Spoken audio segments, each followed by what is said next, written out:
Hi, everybody. I'm Brittany Lewis, a breaking news reporter here at Forbes. Joining me once again is my Forbes colleague, staff writer Zach Everson. Zach, thanks so much for joining me. Thanks for having me back, Brittany. You have some reporting that Trump-branded booze is being sold at Coast Guard-run stores. What can you tell us? Coast Guard exchanges, those are stores on base. They offer services to members of the military, veterans, as well as selling retail goods that are tax-free. Is selling Trump wine. The Trump family has a vineyard in Charlottesville, Virginia, about an hour and a half south of Washington, D.C. And one of my colleagues, shout out Matt Resnick, I should say our colleague, found this picture online from a Instagram account called Washingtonian Problems or something along those lines. And it purported to show a table of Trump wines and Trump ciders for sale at the Coast Guard Exchange in DC at the Coast Guard headquarters. There was nothing that definitively identified it as the location. And obviously now with AI, you can't even really just rely on a photo like that. So went to some old school reporting. Coast Guard exchanges, I wouldn't be able to get in there, not having been a member of the Coast Guard or a veteran or any of the qualifications that will get you in the door. So just started hitting the phone and calling up a bunch of these places, and the DC one confirmed that they had it. And another outlet in Centerville, Virginia, about 45 minutes outside of DC, also confirmed that it was carrying the Trump wine, though in both instances they had sold out. And so, based on this photo, which I saw in your article, you can see that this Trump-branded alcohol is on a table. Is it the only wine and cider that's sold in this store? Do you know that? No. What they sell, it looks like they sell a variety of them. Now, not all Coast Guard exchanges carry wine, as I've learned from calling several of them.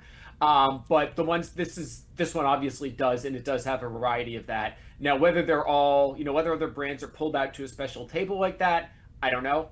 But they do carry more than just Trump wine. And is this the only Trump-branded good that these types of facilities are selling?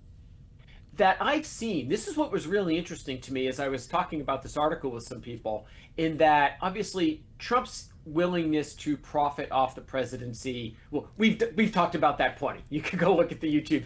There are plenty of videos of us discussing that. What stands out here, though, it's an example of a Trump piece of merchandise for sale at a government property. Typically, we're seeing him co-opting the government and signs of the presidency, presidential seal on golf markers at his courses, the 4547 collection at trumpstore.com.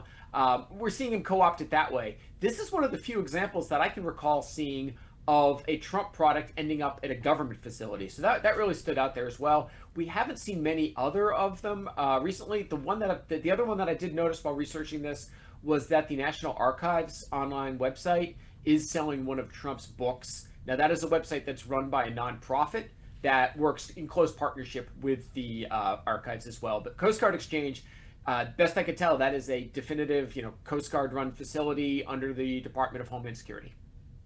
And I want to read a line from your reporting.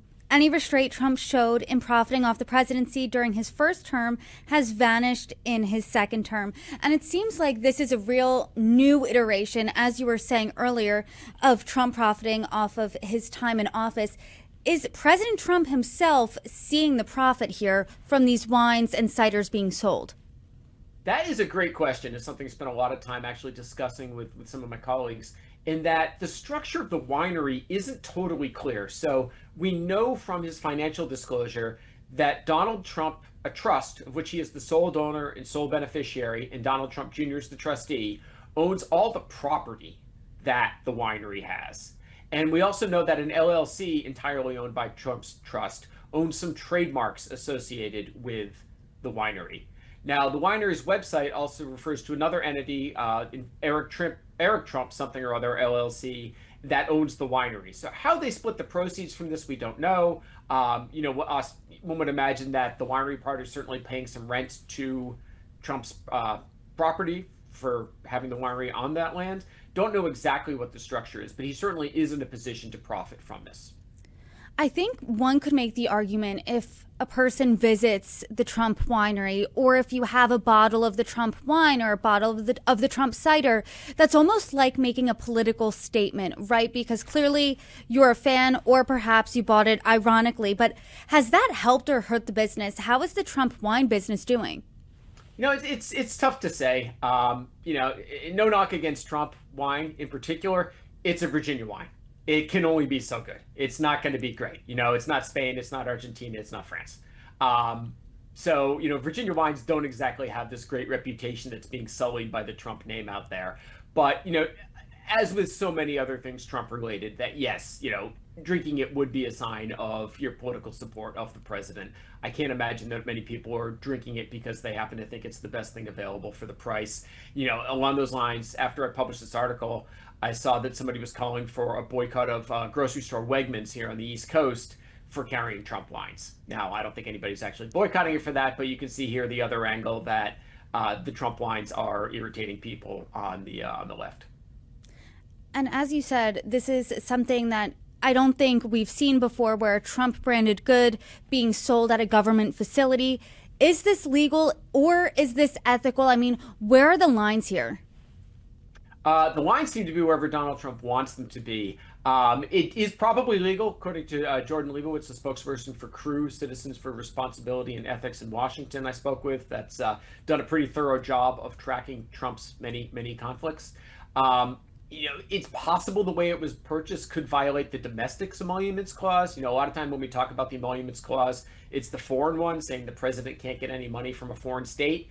In this case, the domestic one says essentially that the president can only get his salary. There are no other benefits he can get from the position. So whether a Coast Guard exchange buying his wine either directly or from a distributor and then selling it tax-free to members of the Coast Guard counts, don't know. It's obviously a small dollar amount there as well, but ethically, it certainly raises some questions. Should the Coast Guard be selling the Commander-in-Chief's products out there?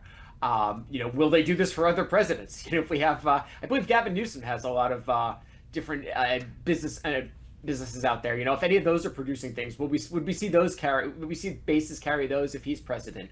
And certainly, when I reached out to the Department of Homeland Security for a comment, the assistant secretary there, in her response, made it pretty clear that she viewed this as a partisan thing. The quote was, "The brave men and women of the USCG are pleased to be able to buy Trump wine and cider tax free." And then the quote continued, which we didn't put in the article, was that she essentially congratulated me for my Pulitzer Prize reporting.